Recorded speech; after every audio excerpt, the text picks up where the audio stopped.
Olá, vamos iniciar mais uma aula de filosofia, segunda série do ensino médio e segunda etapa da EJA. Eu sou o professor Wagner Barbosa de Oliveira, trabalho na escola João Bley com a disciplina de filosofia, com as primeiras, segundas e terceiras séries do ensino médio, primeira, segunda e terceira etapa da EJA também em ensino médio. O nosso conteúdo de hoje: o dualismo corpo e alma na visão platônica. Qual a concepção de mundo para Platão? Muitos odeiam a tirania, apenas para que possam estabelecer a sua. Eu questiono o poder enquanto ele está na mão do outro. Eu questiono a autoridade enquanto eu não sou autoridade. E Platão, primeiramente nós vamos falar desse dualismo corpo e alma. Seu mundo é dualista, dividindo-se em mundo das ideias e mundo das coisas. Escrito por Platão na obra Fédon, afirma que o corpo é cativeiro, isto é, prisão da alma, pelo desejo do próprio homem, dividindo, fazendo aqui o esqueminha, corpo ou sentidos, conhecimento sensível, mundo sensível. Alma ou razão, conhecimento intelectivo, mundo intelectivo. Logo, cabe a cada homem usar dos sentidos apenas como forma de chegar ao conhecimento das essências. Lembram que nós falamos sobre a questão do conhecimento, sobre o que é o conhecimento?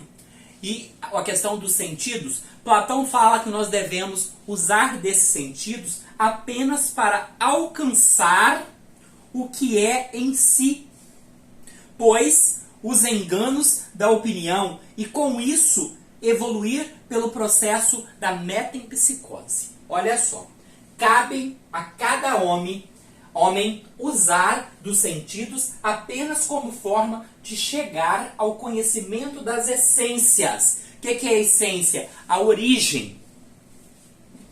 Para assim poder alcançar o que é em si, os enganos da opinião. E com isso evoluir pelo processo de metempsicose. Metempsicose que nós vamos estudar agora posteriormente. Teoria da reminiscência. Reminiscência, o que se conserva na memória, lembrança vaga ou incompleta. Como ocorre a recordação da ideia em si na alma? Como ocorre a recordação da ideia em si na alma? Por meio da metempsicose. A metempsicose, para Platão, é como se fosse a reencarnação. Olha como que ele fala. Meio pelo qual, por um processo de nascer e morrer várias vezes, evolui de um estágio inferior para uma condição superior, a partir da recordação acumulativa do que já se encontra dentro de si. Lá em Pitágoras, Pitágoras falava que tudo possuía espírito, possuía alma, até mesmo as plantas. O Platão vem falando dessa questão da reencarnação, que o ser humano vai evoluindo através desse processo de nascer e morrer. Aqui ele divide cabeça, tórax e abdômen. Alma de ouro, magistrados, sabedoria. Alma de prata, guerreiros, coragem. Alma de bronze, trabalhadores, temperança. Ó, ouro, prata, bronze. Mesma sequência dos meus bichinhos aqui, ó. Ouro, prata, bronze. Sabedoria, coragem, temperança. Este processo de evolução recebe o nome de metempsicose. Estrutura platônica. Ele faz a questão da divisão do corpo aqui que nós falamos lá. A alma ou princípio racional ou intelectual se concentra no cérebro. Alma ou princípio irracível ou colérico no peito. as nossas emoções, as nossas paixões, se encontra no peito. Alma concupiscível ou desejante, no ventre. Ou seja, o desejo da carne, o desejo, há também a fome, o sexo, tudo se encontra na alma concupiscente e desejante. Aí se tem a ideia que se cria lá na Idade Média de pecado. Por quê? A relação sexual é o pecado. Por causa de ser concupiscente, de ser do desejo. Aí coloca-se a ideia que o sexo é somente para procriação. Aí se cria vários preconceitos, várias situações que, se formos analisar cada uma, ficamos aqui até 2025. Durante muito tempo, os filósofos ocidentais explicaram o ser humano como composto de duas partes diferentes separadas, como nós já falamos, corpo e alma. Segundo Platão, antes de se encarnar, a alma vivia no mundo das ideias, onde tudo experimenta somente pela sensação. Ela não tem o contato, tornando-se dessa forma o corpo prisão para a alma, quando ela se encarna. A alma superior, intelectiva, a alma inferior do corpo e irracional. Esta, por sua vez, nós vamos voltar aqui para a gente não fazer confusão. Ó, a alma inferior e irracional do corpo se divide em irracível e concupiscível. Ó, irracível e concupiscível. Aqui nós temos a alma do corpo, os desejos, as paixões. Escravizada pelo sensível, a alma inferior conduz à opinião e, consequentemente, ao erro, perturbando o conhecimento verdadeiro. O corpo é também ocasião de corrupção e decadência moral. Caso a alma superior não saiba controlar as paixões e os desejos, portanto, todo esforço humano consiste no domínio da alma superior sobre a inferior. Ou seja, a razão tentando controlar os desejos, a cólera e também o apetite sexual, a raiva e os desejos. Temos mais um esqueminha aqui na frente, ó. Alma irracível, hominho com raiva. Na alma justa, o espírito irracível resiste aos desejos apetitivos. Faltou o izinho ali, ó. Manifestando a coragem de ser bom. Na alma injusta, alinha-se com os desejos concupiscíveis, manifestando a busca pelos prazeres do corpo, ou seja, a pessoa ruim. A alma concupiscível produz e busca prazer, experimentando o sexo, a fome, a sede, em geral, os desejos opostos à racionalidade. E aqui em cima nós temos a razão, ou seja, o estudo. Governa através do amor ao conhecimento, discerne o que é real e não apenas aparente. Julga o que é verdadeiro e o que é falso. Não se movimenta pelos desejos, a fome ou pela raiva, mas pela razão. Esquematicamente, temos em relação à virtude e os vícios da alma o seguinte quadro resumo. Função: alma racional, busca da verdade, alma, a função dela, autopreservação, instintos básicos, fome, sede e sexo. Tem aqui, ó. Virtude associada à alma racional: sabedoria. Irracional: coragem e fortaleza. Concupiscente: temperança, controle. O vício: orgulho, preguiça. Na irracível: raiva e inveja. Na concupiscente: gula, luxúria e ganância. Lembram dos 7 pecados capitais? Aí também fala sobre eles. Vícios e virtude, o equilíbrio, voltando à questão da alma. Vícios e virtudes. Durante os séculos da existência humana, o homem buscou aprimorar-se, viver melhor e ser melhor.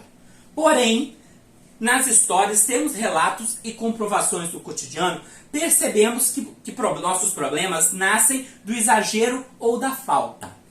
O que seria esse exagero e essa falta?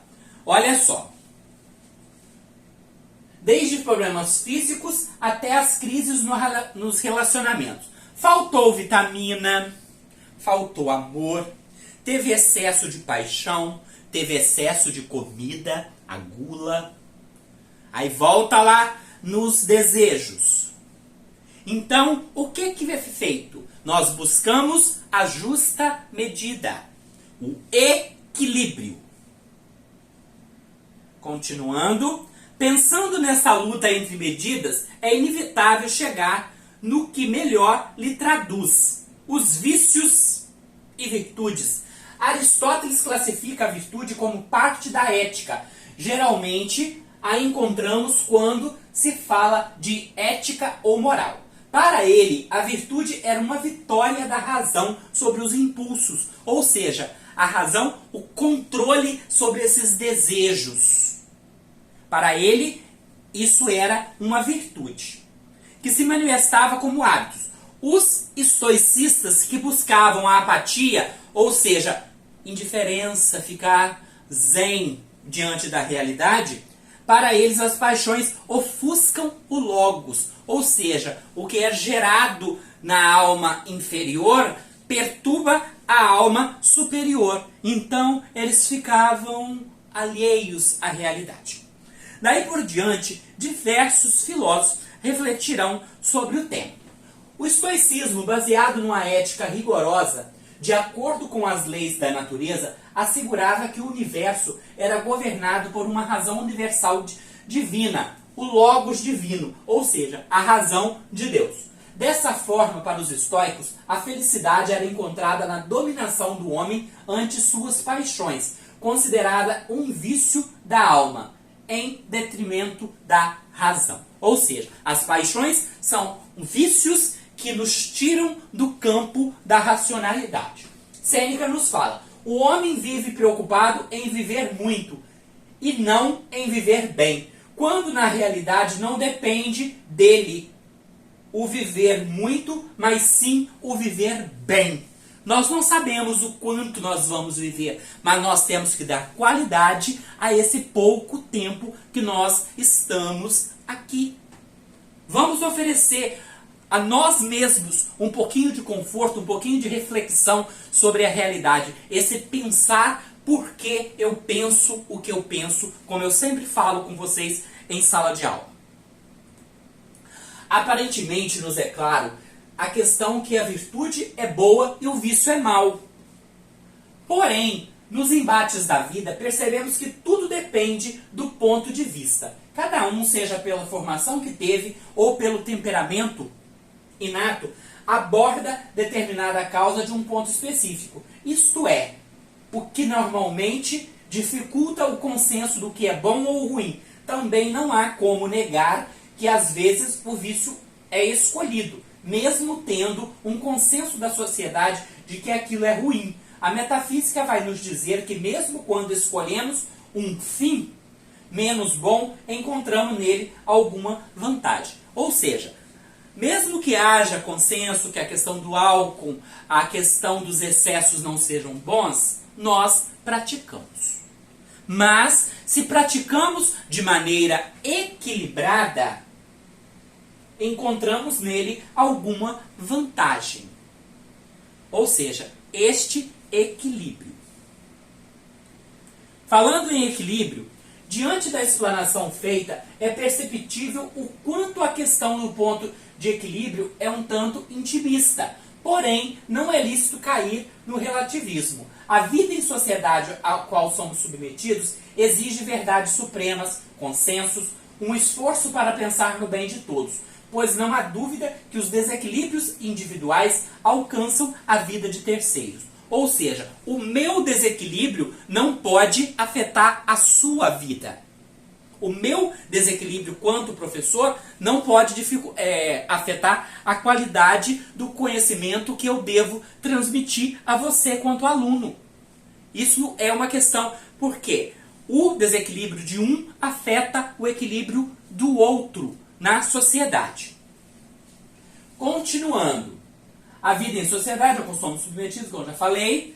Também não podemos esquecer que diversos pontos de vista trazem riqueza, a multiplicidade de pensamentos humanos. Talvez a criatividade seja o grande diferencial de nosso gênero e o equilíbrio encontrado de formas diferentes por cada pessoa. Aqui ficou um S a mais aqui, mas depois a gente conserta.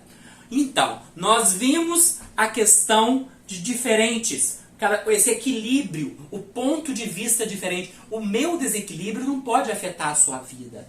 Nós vivemos em uma sociedade que eu me sinto no direito de agredir o outro. O meu direito vai até onde começa o seu. Nós temos que ter esse equilíbrio, essa justa medida, trabalhar essa questão dos vícios e das virtudes, da ética e da moral e do senso comum. São vários fatores que devemos trabalhar em diversos momentos. Vamos encerrando por aqui. Obrigados a todos e até a próxima.